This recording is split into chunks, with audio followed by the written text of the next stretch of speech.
DMK की माननीय सदस्य कानिमोझी जी को मैं सुन रहा था और उन्होंने मैं उनको धन्यवाद देता हूं कि कई महत्वपूर्ण बातें उन्होंने रखी और अभी भी उनको अपनी अच्छी बातों के लिए बधाई मिल रही है। हमें खुशी है इस बात की कि विपक्ष में जो लोग हैं उनको बधाई मिल रही है, लेकिन सत्ता पक्ष के लोग जब बोल के जा रहे हैं तो उनके सदस्य भी उन्हें बधाई नहीं दे रहा कोई। अध्यक्ष महोदय, मैं धन्यवाद देता हूं आपका भी, और क्योंकि मैं उनकी बात सुन रहा था, उनकी बात सुनने से मुझे कुछ याद आया। मैं ये कहना चाहता हूं 2 लाइनों में कि मैं दुनिया को मनाने में लगा हूं। अध्यक्ष महोदय,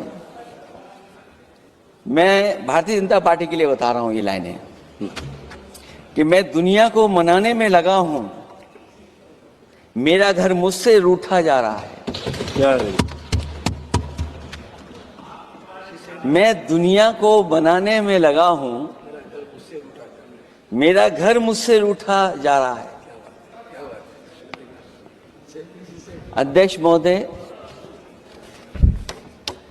बात शुरू करने से पहले मैं सबसे पहले भारत की सेना, उसका आभार, उसका धन्यवाद देना चाहता हूं। दुनिया में साहसी फौजों में गिनती अगर होती है तो हमारी भारत की सेना सबसे आगे दिखाई देगी। उनके पराक्रम पर, उनकी वीरता पर, उनके अदम्य शौर्य पर हमें सबको गर्व है। कोई ऐसा भारतीय नहीं होगा जिसको गर्व न हो। हमें अपनी फौज पर गर्व है और हमें इस बात के लिए भी गर्व है कि जब सेना ने अपना ऑपरेशन शुरू किया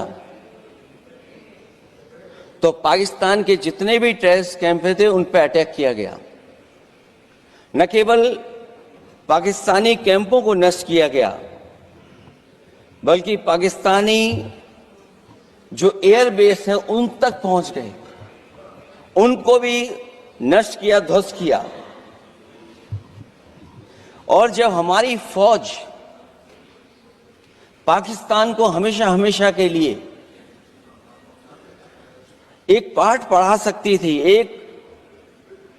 एक ऐसा संदेश जाता कि भविष्य में पाकिस्तान कभी ये हिम्मत नहीं जुटा पाता। और ऐसा भी लगा हम लोगों को, क्योंकि अध्यक्ष महोदय, जब हम बड़े बड़े राष्ट्रीय चैनलों को देखते हैं तो उन चैनलों से ये लग रहा था कि कराची हमारा हो गया है, लाहौर हमारा हो गया है। किसी चैनल ने किसी को ये भी बताया कि हमने उनको पकड़ भी लिया है। जो कमेंट्री, जो विजुअल्स थे, वो ऐसा लग रहा था कि अध्यक्ष महोदय अब पीओके हमारा हो जाएगा। हालांकि सरकार के इंजनों को मैं टकराता हुआ देखता हूं। हो सकता है ये मेरा भ्रम हो, लेकिन पीओके के मामले में सभी इंजन हमें एक दिखाई देते हैं। और जहां पीओके पे पहुंचने तक की बात थी, कुछ लोग तो पीओके पर ये कह रहे थे कि हमारा कब्जा हो जाएगा, 6 महीने का केवल हमें मौका मिल जाए।